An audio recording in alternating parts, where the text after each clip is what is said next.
So I'm going to call this time Coffee with Emily. It's going to be really fun. I'm in a coffee shop having my coffee, and I'm going to tell you about my trip. So, anyway, let's see. Okay, Toledo was the last time I left off Toledo. It was 10 days. We started there on New Year's, and it was awesome. We all lived in the same room, which was crazy and doesn't usually happen. We, including like the girl staff and everything, so I think we crammed something like 12 girls in a room, something like that. And we slept on mattresses on the floor. It was a huge blessing to have mattresses. Everywhere we've been, actually, we've had mattresses, which is super lucky. And we've had opportunities to wash clothes, which is really, really great. Let's see, what did we do there? Okay, yeah, we did 12-7 prayer. So for a whole week, 12 hours a day, we were interceding for the city. Toledo is a very old city. It has Jewish roots, it has Muslim roots, it has Christian roots. And the spiritual atmosphere, you can kind of feel the tension between all the things going on. A while ago, gosh, I have no idea what year. I'd have to look it up. I'm not going to lie to you, I don't know.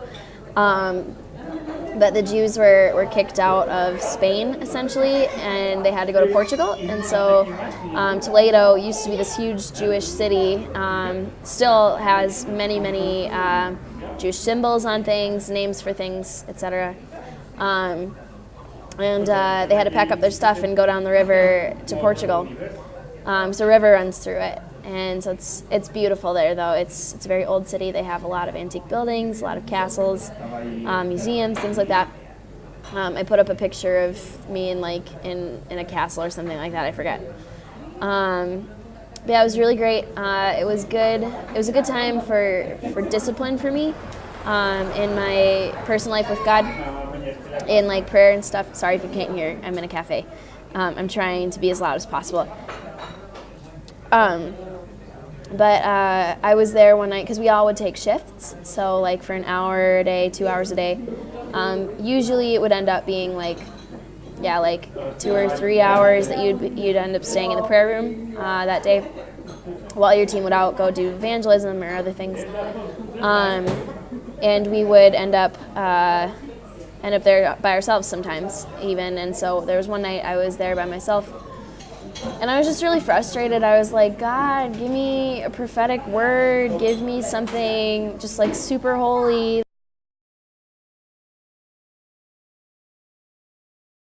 I feel like I'm not even close to you here. I don't understand how I'm spending so much time and not feeling close to you. And it got to the point, I'm literally like face planted on the floor, just sobbing. I was just so broken by it, and it was in that moment that God spoke to my heart, and he said, Emily, sometimes, I was frustrated at the point because I wasn't able to play guitar very nicely by myself. I can play it, but not well. I can't play drums very well, and I can sing, but I don't want to a cappella for an hour by myself. It's not fun. And he told me, he said, Emily, it doesn't matter these skills or talents you think other people have. What you really need to bring to me in worship is a broken heart. And this is what you're doing, and this is what I want. This is true worship for me. And that just totally blew my mind. I loved it. And it still is a good reminder for me to keep remembering that it's kind of like that quote, it's Albert Einstein or something, about if a fish judges himself by how well he can walk on land, then he's going to live his whole life thinking he's useless and he's stupid. And so if we judge ourselves by the skills of others, then it just doesn't even make sense. And it's just, it was a good lesson for me, a good reminder. It's funny because then when we were in Salou, I actually taught that lesson again as sort of like a mini sermon thing. Yeah, so I'm going to talk about that in my next video, but here's been your 5 minutes of Toledo. Cheers. Oh, shoot, I didn't talk about something. Okay, I'll make it quick.